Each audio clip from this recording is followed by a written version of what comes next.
Muy buenos días. El día de hoy vamos a hacer una exposición sobre un tema muy importante que es precisamente el origen de la urbanidad. Y esta exposición la vamos a hacer mediante una infografía. Infografía que pues tiene una estructura, la cual me va a permitir explicar. Bueno, como título tenemos De Jericó a México, el origen de la urbanidad. Es un título inspirado en un libro muy importante para la geografía moderna, escrito por Paul Bairoch, un historiador urbano, demógrafo y geógrafo em, que pues, se ha interesado en los temas de la geografía moderna y de la antropología. Como objetivo principal, que lo tenemos en la parte superior izquierda, tenemos que es exponer los acontecimientos claves del proceso evolutivo de la ciudad desde la época neolítica hasta las primeras urbanizaciones. En el cuerpo de la infografía tenemos una división que es una introducción hacia el aspecto neolítico, hacia la época neolítica y cómo pues se desarrollaban las prácticas humanas y cómo se generaron los primeros asentamientos y cada una de las actividades y dinámicas que allí la humanidad desarrollaba. Después tenemos una explicación muy particular y teorizada sobre las primeras urbanizaciones, en donde también generamos una delimitación continental con el propósito de explicar más delimitadamente, valga la redundancia, cada uno de los aspectos en cada uno de los continentes. Y en la parte inferior izquierda tenemos las conclusiones que están directamente conectadas con el objetivo de la infografía. En el costado derecho tenemos la bibliografía de las imágenes y pues la bibliografía principal o la referencia principal de Paul Bairoch y su libro de Jericó a México. Y quienes presentan esta infografía eh, somos Henry Alberto Fira Vitova Núñez, Julián David Celi Ramírez e Iván Segura. Entonces, me permito presentar a Henry, que nos va a introducir en el aspecto neolítico. Por favor, Henry. Bueno, muy buenos días. Y bueno, iniciaremos con nuestro periodo neolítico y pues en primera medida, pues hay una frase importante de Bayros que menciona en el texto de Jericó a México y es el componente principal del neolítico es el paso desde una economía basada en la recolección, la caza y pesca hasta una economía basada en la agricultura y la cría de animales.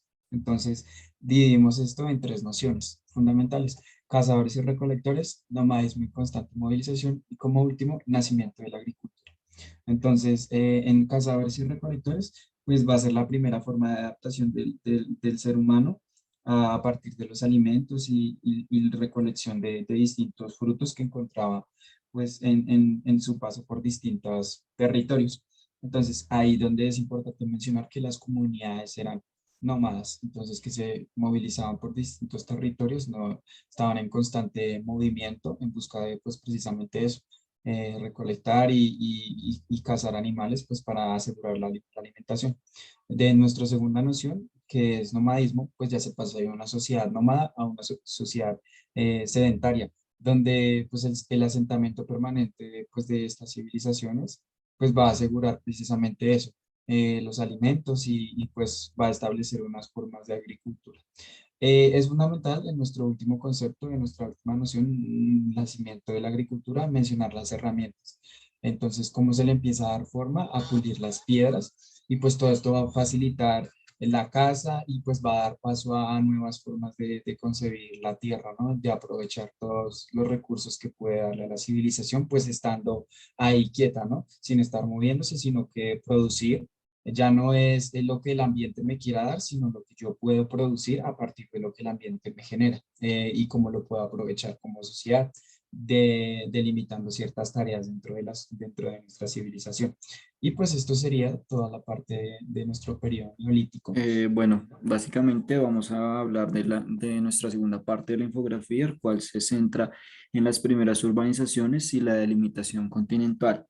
En primera medida, el centro urbano debemos entender que la primera región en la que aparecieron ciudades reales se sitúa en la parte de la actual Irak, eh, localizada entre el río Tigris y el Éufrates. Esta región de Mesopotamia fue en la cual nació la civilización sumeria, la que verdaderamente se ha definido como la primera ciudad, sería la ciudad de Eridu, y sus comienzos se sitúan hacia básicamente alrededor del año 3200.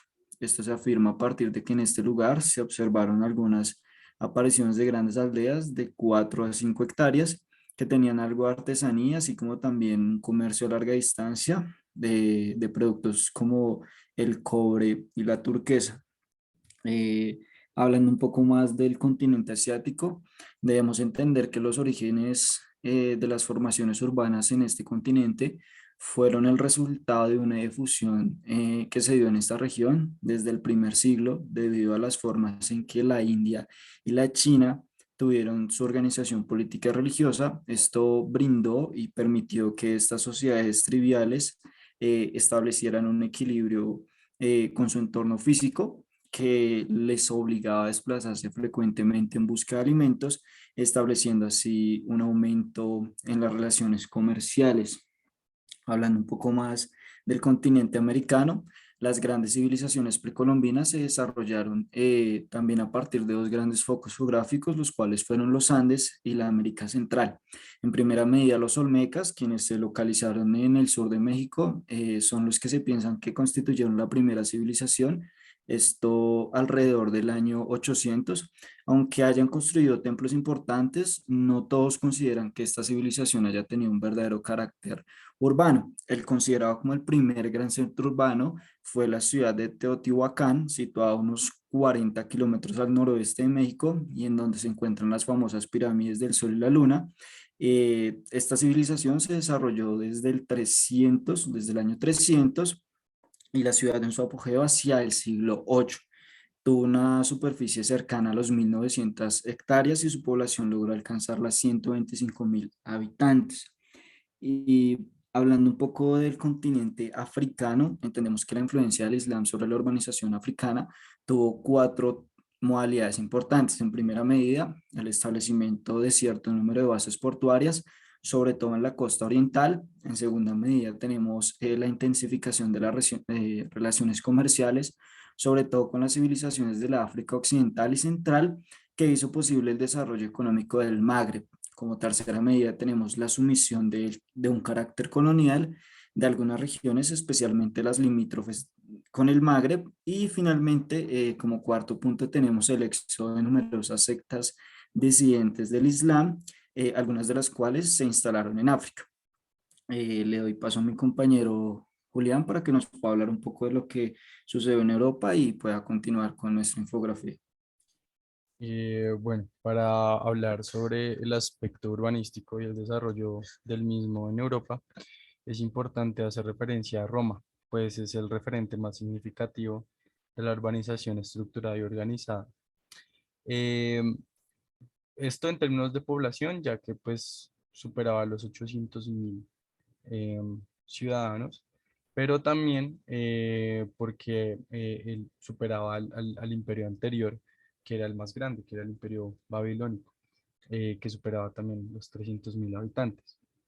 Pero como sabemos, el aumento demográfico trae consigo una serie de dinámicas sociopolíticas y económicas claves para entender la urbanización, ya que entre más población, mayor es la cantidad de personas dispuestas a funcionar en torno a los intereses de la sociedad mediante el cumplimiento de cada una de sus funciones.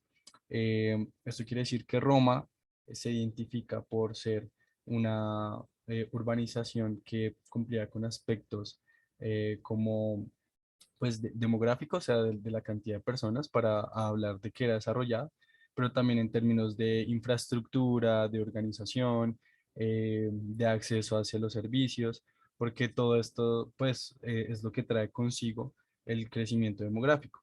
Asimismo, existieron, digamos, cuestiones como el nacimiento de los canales o el acueducto y la delimitación vegetativa y productiva. Asimismo, pues ya que eran tantas personas habitando en un mismo espacio delimitado, era necesario mantener un control cuasi político mediante la fundación de organismos de control. Es decir, aquí en Europa y más enfáticamente en Roma se empieza a concebir el concepto de justicia de tal forma que se generan procesos de institucionalización para así mantener el orden de esta, en comillas, aldea desarrollada. La centralización cultural, religiosa, lingüística y filosófica en Roma termina por definir sus dinámicas urbanas en cuestión de este tipo de poblamientos. Entonces, así se podría definir pues en un aspecto clave lo que sucedía en Europa. Voy a continuar con las conclusiones. Una es que la existencia de ciertas estructuras sociotécnicas, de estructuras sociotécnicas, perdón, son en cierta manera los componentes importantes intrínsecos de una civilización. Esto significa que la ciudad en su estado real implica un cierto nivel de organización humana. Y es que la tecnificación y los procesos em, de, de control sobre la fauna, la flora, pues hace que la urbanización sea mucho más desarrollada y pues se entienda como un espacio en donde se viven unas dinámicas particulares. El desarrollo de la civilización humana y más precisamente la urbanidad se ve a procesos complejos de organización y son predominantemente actividades que tienden a la supervivencia. Esto es clave ya que pues cada una de las comunidades eh, que han pasado pues, por la historia de la humanidad, lo que han hecho lo han hecho precisamente por supervivencia y también o sea, mediante procesos complejos de organización. Como lo decía anteriormente, pues dentro de las referencias, como referencia principal tenemos el libro de Paul Bairoch de Jericó a México, más enfáticamente las páginas de la 19 a la 104, y pues allí se encuentran las referencias de cada una de las imágenes que utilizamos. Esta fue nuestra presentación. Espero que haya sido de gran aporte y haya cumplido con el objetivo. Muchísimas gracias.